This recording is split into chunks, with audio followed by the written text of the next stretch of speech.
You made the changes according to the feedback, but your template still gets rejected. You want to earn from selling Framer templates, but every time you build a beautifully designed template, the team at Framer doesn't approve it. And you're not alone in this. I was the exact same when starting out, and even today, I still receive feedback. But once I figured out what makes a template great for the Framer marketplace, getting approval became so much easier. I currently have 15 Framer templates approved on the marketplace, and in this video, I'm going to share how you can also get your template live.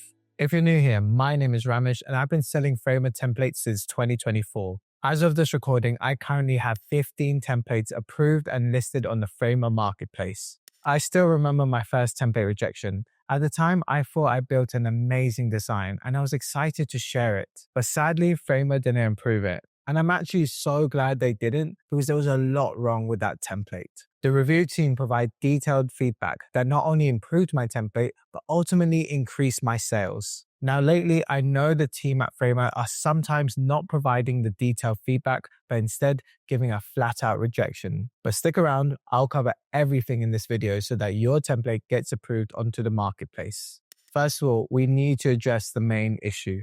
Your template didn't get approved for a specific reason. It did not meet the marketplace standards. You have to understand one thing. Framer are promoting themselves as the best web builder. And so as they drive traffic to their site, their users will see a marketplace of high quality templates showcasing what's possible with their platform over other web builders. Therefore, your template has to be high quality and not look like a basic WordPress site. We also need to address this huge issue I see amongst designers. I've mentored many creators that face template rejection, and majority of them are pretty upset. And rightly so. After all, you spend hours, if not days, on a beautifully crafted template only to be rejected, but being frustrated and sulking is not going to help. As designers, we tend to attach our emotions to our designs. This is not necessarily a bad thing because we enjoy the creation process and put our heart into the work since it's our passion. But when our designs are rejected, it feels as though we designers are being rejected. We need to understand that our designs do not define us. Treating template rejection is not too different from client feedback. The feedback we receive is not an attack on us, but an opportunity to improve our work. So rather than seeing your template rejection as an end, instead treat their feedback as a way to make your template better so that it sells more. The team at Framer wants your template to do well, and so they have a thorough guideline in place to help you succeed.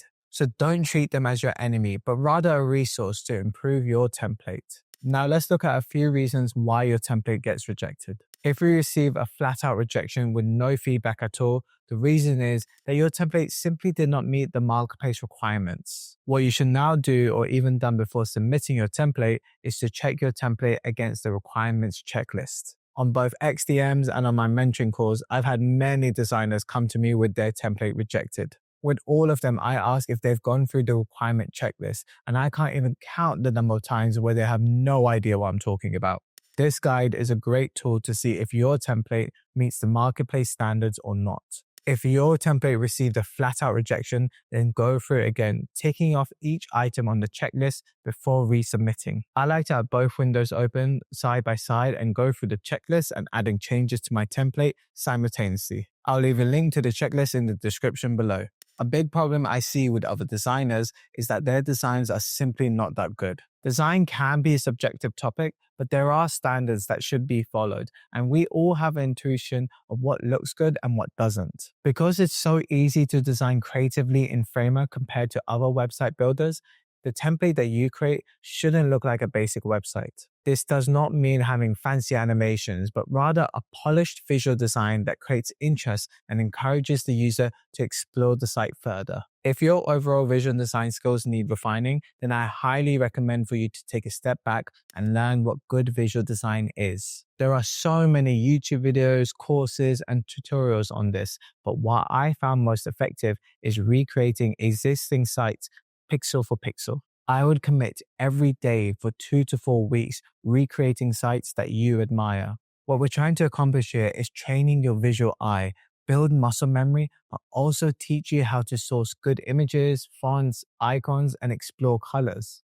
Now I know this can be frustrating because you want to start earning from templates now, but your creations right now are not meeting the standard. So you need to spend some time learning and practicing. Learning good visual design boils down to keen observation and lots of practice. This will take time, but don't rush it. I used to practice when I was first starting out in my career, and it was a lot of fun. Late nights, headphones on, candles lit, just me and my laptop pushing pixels. I still go through this practice a few times a year to ensure my skills are sharpened and I'm up to date with industry trends. Now that your design skills are improved, let's go through a few common examples that I see that can polish your template.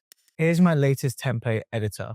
You can see here we have a heading, subheading, and call to action that are evenly spaced out. But because the elements in this stack are spaced out equally, there's no clear visual hierarchy. So to improve this, what we'll do is grab the heading, subheading, and we'll create another stack. Make sure to label it. And then what we'll do is slightly reduce the gap. There, looking much better now. Another common example I see with other designers is irregular text width. You can see the text here seems off because you have multiple words on top and only just one below. A highly effective and super simple way to make this look better is using text balance. So all we have to do is select the text, come to the right, press the plus icon, and click on balance. There you go.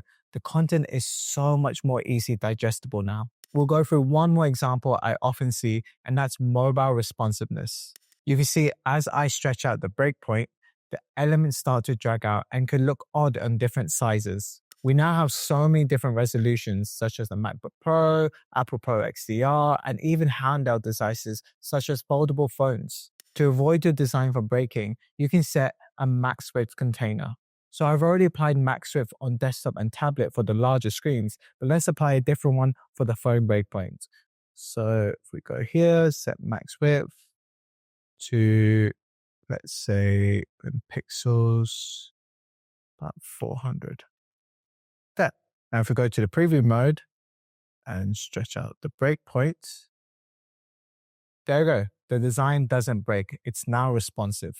Another area I see missing in other templates is that there's no clear intention. A lot of designers just create a template for the sake of creating one without any thought put into it. You design something that looks nice with high quality visuals and nice animations, but the site has no clarity. It doesn't specifically help me to understand what problem you are solving. You have to think and understand, who is the template for? Are they a personal trainer, a real estate agent, or a video editor? Whoever they are, your template needs to be clearly catered for them. Does your template meet their expectations so that they can use it to promote their business? For example, the online PT, their website needs to have all the information to be able to convert their audience into paying clients. Does the visitor have enough knowledge and can see this PT brings results via testimonials and transformations so that they book that call with them? Your template essentially needs to help your audience convert their own audience. Now, if you're serious about this business and want to speed up the process of learning, then I recommend you learn from templates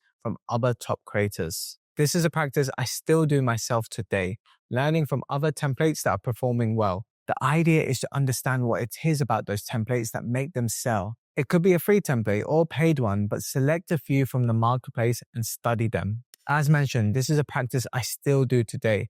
I buy templates from other top creators all the time, and I study and learn from them so that I can improve my own templates. That's it for this video. If you found value in this, then check out my free YouTube course where I partnered with Framer to show in depth how you can create a high quality template that consistently converts. I'll leave a link in the description below. I'll also leave a link for you to book a one-to-one mentoring call with me where we go through your template, strategy, and anything you want. Thanks for watching, and I'll see you in the next one.